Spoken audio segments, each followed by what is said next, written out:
참 어수선하고 답답한 시간을 보낼 때 이 광야라는 복음성가가 그렇게 마음에 와닿을 수가 없어요.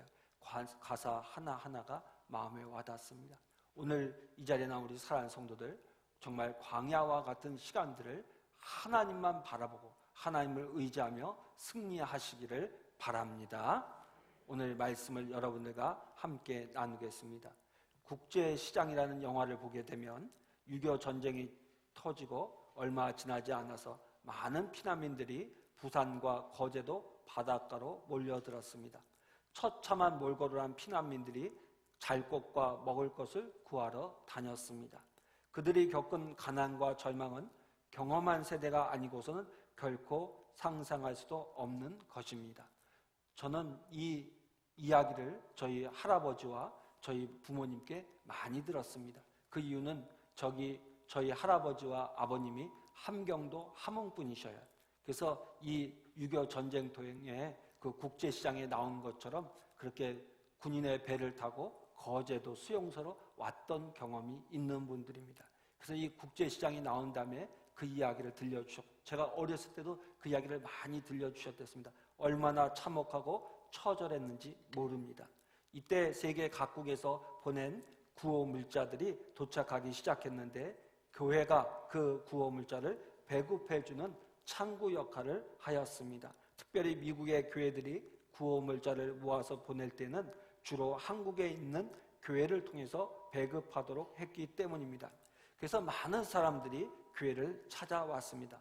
겉으로 보기에는 다 하나님을 참되게 믿는 것 같았고, 또 그들 중에는 주일 예배뿐만 아니라 새벽 기도회까지 열심히 다니는 사람들도 있었다고 합니다. 혹시 목사님에게 믿음 좋은 사람으로 인정을 받으면 옷가지 하나라도 더 얻을 수가 있었고, 우유통 하나라도 더 배급받을 수 있었던 것도 사실이라고 합니다. 그런데 전쟁이 막바지에 이르게 되자 구호 물품이 줄어들게 되었고, 나중에는 교회에서 구호 물자를 나누어주는 일도 사라지게 되었습니다. 그러자 교회를 다녀봐야 더 이상 옷가지도 얻을 수가 없다고 생각했던 사람들은 하나 둘씩 떠나기 시작했습니다. 그렇게 잘 믿는 것처럼 보였던 사람들이 언제 그랬냐는 식으로 교회를 떠나버렸습니다. 이런 사람들을 보면 본문에 나오는 무리들과 비슷하다는 생각을 합니다. 눈을 뜨자마자 배를 타고 갈릴리 바다 건너편으로 달려가서 예수님을 찾아 헤매던 모습, 또 거기서 예수님을 찾지 못하자 다시 배를 타고 가버나움으로 가서 동네 이곳저곳을 찾아 헤매다가 드디어 예수님을 만났습니다. 그들은 너무나 반가운 나머지 이렇게 외쳤습니다. 선생님, 언제 여기에 오셨습니까? 라고 인사를 했습니다. 그러나 예수님께서는 이렇게 반가워하는 무리들의 마음속에 무엇이 있으며 그들이 소원하는 것이 무엇인가를 꿰뚫어 보았습니다. 예수님 눈에는 그들이 구호 물자 하나라도 더 얻기 위해서 교회를 열심히 다닌 사람들과 똑같아 보였을 것입니다. 보리떡 5개와 물고기 2마리로 배불리 먹었던 그들은 오늘도 무엇인가 먹을 것을 주실 것이라는 기대를 가지고 예수님을 찾아왔습니다. 그들은 예수님에 대해서는 흥미가 없었고 오직 먹는 일에만 관심을 가졌던 사람들입니다. 예수님께서는 자신을 반기는 무리들을 보시고 냉정하게 말씀하셨습니다. 우리 성경을 한 곳 찾아봅니다. 요한복음 6장 26절에서 27절 2절의 말씀을 큰 소리로 우리 함께 천천히 봉독합니다. 요한복음 6장 26절에서 27절 말씀입니다. 예수께서 대답하여 이르시되 내가 진실로 진실로 너희에게 이르노니 너희가 나를 찾는 것은 표적을 본 까닭이 아니요 떡을 먹고 배부른 까닭이로다. 썩을 양식을 위하여 일하지 말고 영생하도록 있는 양식을 위하여 일하라. 이 양식은 인자가 너희에게 주리니 인자는 아버지 하나님께서 인치신 자니라. 아멘. 썩는 양식을 위해서 일하지 말라는 말씀은 먹어도 배가 고픈 빵 조각 때문에 예수님을 찾아다니지 말고 영원히 살 수 있는 생명을 얻기 위해서 예수님을 찾으라는 뜻입니다. 영생을 얻기 위해서 예수님을 찾는 것이 바른 행동입니다. 왜냐하면 예수님은 하나님께서 인치신 자이기 때문에 그렇습니다. 여기서 인쳤다는 말은 하나님께서 세상을 구원하기 위하여서 모든 권리를 대신할 수 있도록 자기 도장을 찍어서 위임장을 주셨다는 뜻입니다. 옛날에 왕이 특사를 보낼 때는 자기 반지에 있는 도장을 찍어서 위임을 표시해 주었습니다. 왕의 도장을 찍은 이 위임장만 가지고 있으면 어디서든지 왕이 보낸 특사로서의 권한을 행사할 수 있었습니다. 예수님이 바로 이와 같으신 분입니다. 하늘과 땅의 모든 권세를 위임받고 이 세상의 모든 죄인을 구원할 수 있는 특권을 받으셔서 오신 유일한 구원자이십니다. 그래서 요한복음 14장 6절 말씀 보면 이렇게 예수님께서 말씀하십니다.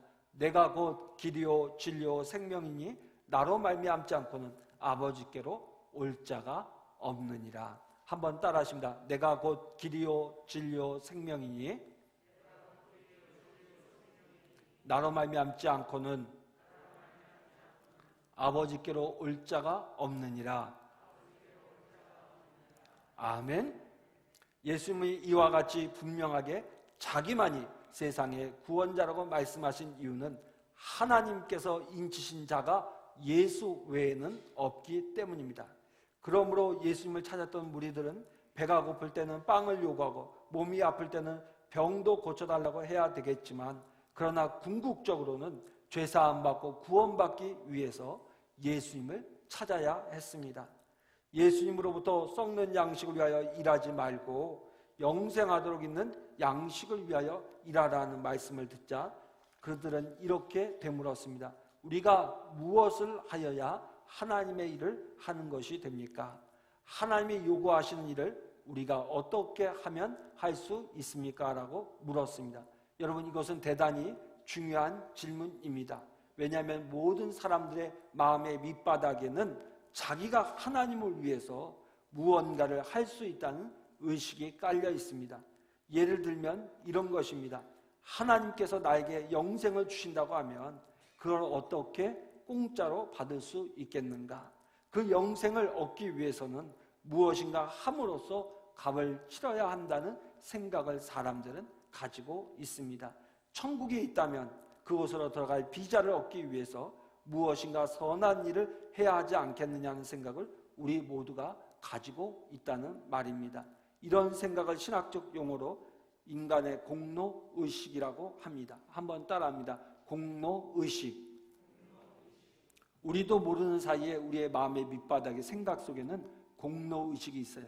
그래서 내가 무엇인가를 해야 된다는 생각을 갖고 있는 경향이 있습니다.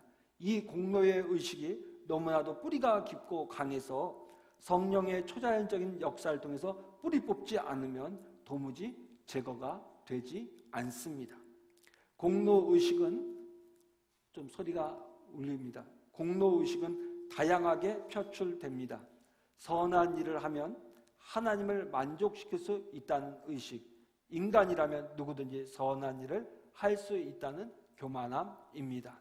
하나님은 사람이 1대1로 상대할 수 있는 존재라고 보는 터무니없는 생각들, 하나님과의 관계를 가질 때도 무엇인가를 주고받는 이해관계가 되어야 한다는 의식 등이 바로 공로의식입니다. 그래서 많은 사람들이 구원을 받기 위해서 무엇인가를 해야 하며 또 할 수 있다고 생각합니다. 그러나 성경 말씀을 보면 하나님께서 사람들의 공로의식을 얼마나 혐오하고 계시는지를 잘 알 수 있습니다. 인간은 하나님 앞에서 아무런 가치도 없는 존재입니다. 물론 인간은 선한 일을 할 수가 있습니다. 믿는 사람이든지 믿지 않는 사람이든지 또 문명이 발달한 시대에 사는 국민이든지 미개의 나라에 살고 있는 국민이든지 간에 어느 정도의 선한 일은 할 수 있습니다. 그것은 하나님께서 이 세상에 주신 일반 은총입니다. 그런 선함이 없다면 인간 사회는 완전히 지옥이 되고 말았을 것입니다. 그러나 중요한 것은 내 눈에 선하다고 해서 하나님께서도 그것을 선하게 볼 것이라고 하는 생각은 잘못되었다는 것입니다. 내가 선한 일을 했다고 해서 그 선행이 하나님의 인정을 받을 수 있다고 생각한다면 이것은 크게 잘못된 것입니다. 내가 보기에 좋다고 하더라도 그것은 어디까지나 우리 눈에 좋은 것이지 하나님에게도 좋게 보일 것이라고 생각하는 것은 인간의 교만입니다. 그럼에도 불구하고 많은 사람들은 내 눈에 선하면 하나님도 선하게 볼 것이라고 생각하고 무엇인가를 해보려고 합니다. 그래서 우리가 하나님을 위해서 무엇을 해야 합니까? 하는 이런 건방진 질문을 하고 있는 것입니다. 물론 인간이 선한 일을 할 수 있다는 생각은 인간 실존을 위해서는 없어서는 안 되는 본질적인 것입니다. 사람이란 할 일이 있기 때문에 살 의미가 있기 때문입니다. 할 일이 있다는 것은 살아야 할 이유가 있다는 것이고, 할 일이 없다는 것은 살 이유가 없다는 말도 됩니다. 어떤 문학평론가는 이런 글을 썼습니다.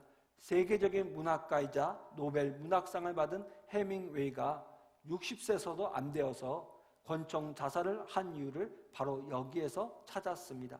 많은 사람들이 해밍웨이를 위대한 문호로 추앙하고 따랐지만 해밍웨이는 노인과 바다라는 작품 이후에 웬일인지 더 좋은 작품을 쓸 수가 없었습니다.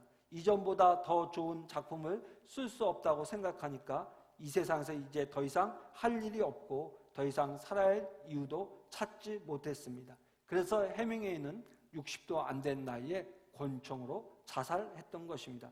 인간에게는 일이라는 것이 이만큼 중요한 것입니다. 그래서 벤자민 프랭클린은 이런 말을 했습니다. 일은 100년을 살 것 같이 하라. 일하는 농부는 앉아있는 신사보다 존귀하다고 이야기했습니다. 그만큼 일이라는 것은 인간에게 자존감을 주고 보람을 느끼게 합니다. 힐라인이라는 문학가도 비슷한 말을 했습니다. 걷어들인 모든 곡식이 다 썩어버리고 슬픔이 사람을 폐허로 만든다 할지라도 할 일만 있으면 그대는 다시 한번 살아볼 의미를 찾아볼 수 있다고 하였습니다.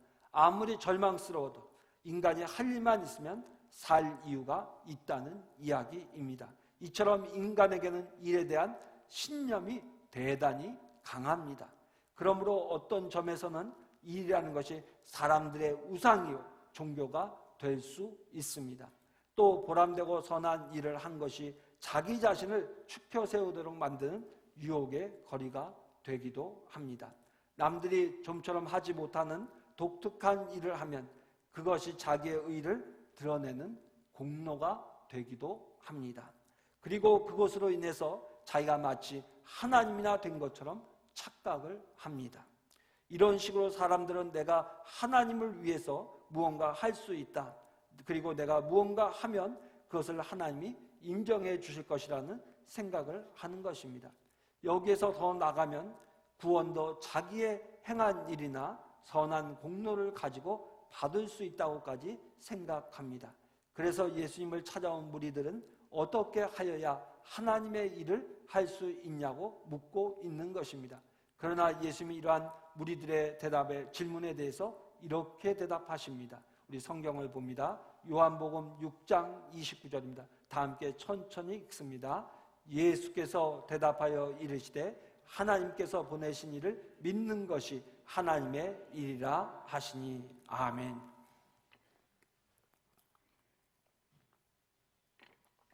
하나님을 위해서 우리가 무슨 일을 해야 됩니까? 라고 물으니까 예수님께서 대답하시기를 하나님께서 보내신 일을 믿는 것이 하나님의 일이라고 대답하고 있습니다.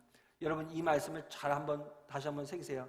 하나님께서 보내신 일을 한번 따라합니다. 하나님께서 보내신 일을 믿는 것이 하나님의 일이니라. 그러니까 하나님을 위해서 우리가 무엇을 할 것이냐라고 물었을 때 예수님 대답하시기를 하나님께서 보내신 일을 믿는 것이 하나님의 일이라고 말씀하셨습니다. 이 구절의 말씀은 이렇게 풀어서 말할 수 있습니다. 너희들이 하나님을 위해서 일을 한다는 것은 있을 수 없는 일이다. 너희들이 하나님을 위해서 할 일은 없다. 그저 믿기만 하면 그것이 하나님 보기에 선한 일이다라고 해석할 수 있을 것입니다. 믿는 것이 하나님 일이라는 예수님의 말씀에는 두 가지 중요한 의미가 담겨 있습니다. 여러분들 이 말씀을 여러분들 오늘 잘 들으셔야 됩니다. 첫째는 예수를 믿기 위해서 우리는 어떤 일도 할 필요가 없다는 것입니다. 한번 따릅니다. 예수를 믿기 위해서 우리는 어떤 일도 할 필요가 없다. 아멘. 여러분, 인간이 예수 믿고 구원받는 데는 공로나 선한 행위가 전혀 필요 없으며 오직 믿음 하나로만 충분하고 그 믿음이 하나님에게는 선한 일로 인정을 받는다는 말입니다. 로마서 4장 4절 말씀 보면 이런 말씀이 있습니다. 일하는 자에게는 그 싹이 은혜로 여겨지지 아니하고 보수로 여겨지거니와. 만약에 일을 해서 싹을 받으면 그것은 결코 은혜가 될 수 없다는 것입니다. 그러나 일을 하지 않을지라도 선한 행위나 공로 따위가 없을지라도 그 사람을 의롭다 하시고 영생을 주시는 이를 믿는 그 믿음을 하나님은 의로 여기신다는 것입니다. 그러므로 예수 믿는 사람은 일할 것도 없이 하나님께서 의롭다고 인정을 받고 영생을 얻은 사람입니다. 구원을 위해서 우리가 하나님께 할 수 있는 것은 아무것도 없으며 또 할 필요도 없습니다. 오직 예수만 믿기만 하면 우리가 구원함을 얻게 되는 줄로 믿습니다. 마이크 소리를 조금 낮춰주시겠어요? 왜냐하면 내가 할 일을, 우리가 해야 될 일을 예수님께서 이미 다 하셨기 때문입니다. 하나님께서 인정할 수 있는 모든 선한 행위를 예수님께서 이미 다 하셨기 때문입니다. 하나님이 요구하시는 죄의 대가, 하나님이 요구하시는 죄악에 대한 형벌을 예수님께서 십자가에서 우리 대신 다 지불하셨습니다. 내가 해야 되겠다고 생각하는 무엇이 있었다면 그것은 이미 예수님이 다 하셨습니다. 그러므로 우리는 할 일이 하나도 없습니다. 만약에 우리가 하나님에게서 사랑을 받기 위해서 무언가 해야 된다고 생각하면 그것은 착각입니다. 우리는 예수님이 다 하신 일을 통해서 하나님의 사랑을 받은 사람이 된 것입니다. 따라서 나를 대신해서 모든 일을 다 해주신 그 예수님만 붙드는 것이 우리가 할 일입니다. 이것이 바로 믿음인 줄로 믿습니다. 둘째로 하나님께서 보내신 일을 믿는다는 의미는 무엇이냐면 믿음은 입으로만 주여 주여 하는 것이 아니라는 것입니다. 한번 따라합니다. 믿음은 입으로만 주여 주여 하는 것 이상이다.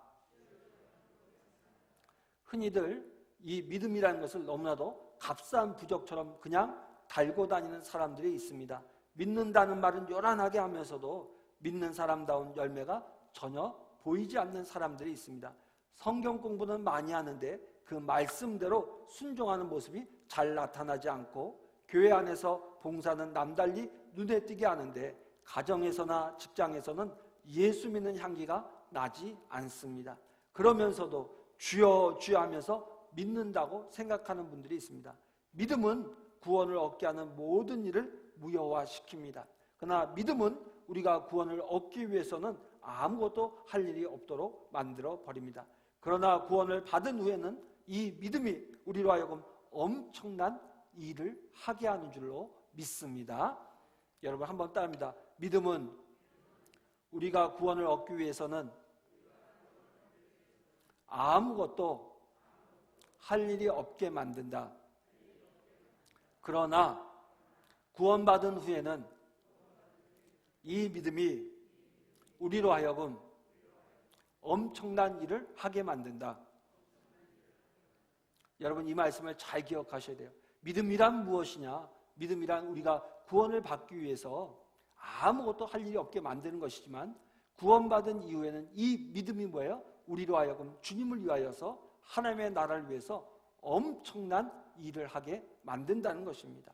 여러분 구원을 얻을 때에는 믿음은 아무것도 아무 일도 못하게 만들지만 구원을 받은 다음에는 이 믿음은 우리로 하여금 죽도록 충성하게 만드는 것입니다. 데살로니가 교회를 생각해 보십시오. 데살로니가 교인들은 온 사방에 좋은 소문이 났습니다. 그들의 믿음의 역사 때문에 아름다운 소문이 방방 곳곳에 퍼졌습니다. 다시 말하면 믿음으로 인해 하게 되는 일 때문에 사방에 소문난 교회가 되었다는 것입니다. 그러므로 구원받은 사람에게 믿음은 입으로 주여 주여 하는 것 이상을 가지고 있음을 여러분들이 기억해야 합니다. 이 믿음은 우리를 죽도록 충성하게 하며 우리를 위해 죽으신 예수님을 위하여 헌신하게 만드는 줄로 믿습니다. 그러므로 이 믿음은 우리가 생각하는 것보다 훨씬 더 큰 일입니다. 여러분, 야고보서 2장 22절은 이렇게 기록합니다. 내가 보거니와 믿음이 그의 행함과 함께 일하고 행함으로 믿음이 온전하게 되었느니라. 행함으로 믿음이 온전하게 된다는 말을 영어 성경에서는 믿음과 행함이 함께 일한다라고 표현되어 있습니다. 여러분, 에베소서 4장 11절 이하의 말씀을 보게 되면 하나님께서 교회 사역자를 주신 목적이 두 가지가 나오는데, 첫째는 교인들로 하여금 신앙 인격이 바로 세워지도록 하기 위함이고, 두 번째는 모든 성도들로 하여금 봉사의 일을 하도록 하기 위해서 사역자를 세웠다고 에베소서 4장 11절은 가르쳐주고 있습니다. 그러니까 에베소서 4장 11절 말씀에 의하면 목사가 해야 되는 중요한 두 가지 일이 있는데, 첫째는 성도들이 신앙의 인격이 세워지도록 지도하는 일이고, 또 하나는 온 성도들이 하나님의 몸된 교회를 위하여 봉사하도록 하는 일에 가르치는 것이 목사의 직분이라고 가르쳐주고 있습니다. 여러분, 그러므로 믿음은 예수를 위해 죽도록 충성하게 만드는 일입니다. 우리는 예수님의 엄청난 죽음의 은혜 때문에 아무것도 한 것 없이 믿음으로만 구원을 받았습니다. 이제 나를 위해 죽으신 예수를 믿는 우리는 어떻게 해야 할까요? 그 은혜에 조금이나마 보답하는 삶을 살아야 하는 것은 너무나도 당연한 것입니다. 나를 대신해서 십자가에 달려 돌아가셨다고 고백하면서 그분을 위해서, 그분의 몸된 교회를 위해서 손가락 하나 움직이지 않겠다고 한다면, 그리고 나의 욕심을 채우는 것만 생각하면서 날마다 주여 주여만 한다면 진정한 하나님의 자녀일 수가 없다는 것입니다. 정말 예수님을 나의 주, 나의 하나님으로 여러분 믿습니까? 여러분, 그렇다면 그 믿음 때문에 우리는 가만히 앉아 있을 수가 없는 것입니다. 주변을 돌아보십시오. 예수님을 믿는 그 믿음 때문에 다른 사람보다 덜 가졌으면서도 몸을 아끼지 않고 더 많이 봉사하는 사람들이 있습니다. 또 어떤 젊은이는 자기의 인간적인 욕망을 다 뿌리치고 복음을 위해서 한 생을 헌신하기도 합니다. 또 어떤 사람은 평생을 모아놓은 재물을 주님의 복음을 위해서 조금도 아낌없이 다 내어놓기도 합니다. 믿음은 입으로 주여 주여 하는 것 이상입니다. 하나님이 기뻐하시는 일이라면 살아도 주를 위해서 살고 죽어도 주를 위해서 살겠다는 정신으로 자신을 온통 던져야 하는 것입니다. 예수 믿고 교회 열심히 다니는 이유가 혹시라도 여전히 떡을 얻기 위해서는 아닌지 자신을 돌아봐야 할 것입니다. 세상의 즐거움과 행복만을 생각하면서 썩을 양식을 위해서 예수님을 찾는 자가 되어서는 안 될 것입니다. 영원한 생명을 얻기 위해 사모하시기를 바랍니다. 그러기 위해서 예수님을 믿어야 합니다. 구원을 얻기 위해서는 다른 아무것도 필요하지 않습니다. 인간의 다른 어떤 공로도 생각하지 마십시오. 그리고 이미 영생을 얻은 하나님의 자녀라면 그 믿음은 나를 죽도록 충성하는 사람으로 만든다는 사실을 늘 기억하시기를 바랍니다. 좋은 믿음을 가지고 있다면 누구보다도 더 주를 위해서 헌신하고 충성할 것입니다. 그래서 예수님께서는 믿는 것이 하나님의 일이라고 말씀하신 것입니다. 복된 믿음을 가지고 일사각오로 충성하는 믿음을 가질 수 있는 귀한 성도님들이 되시기를 주의 이름으로 축원합니다.